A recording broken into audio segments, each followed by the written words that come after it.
Welcome back to the channel. In today's video, I'll show you how to select the plug type for your electric vehicle in the Waze app on your phone.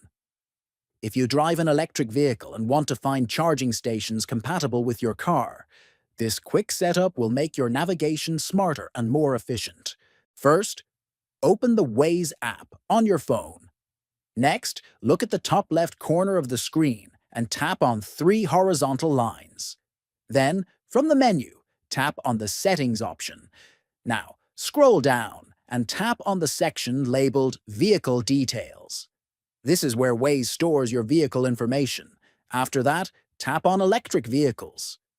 Now, click on the plug option. You will see a list of different plug types such as CHAdeMO, CCS, Tesla, and others.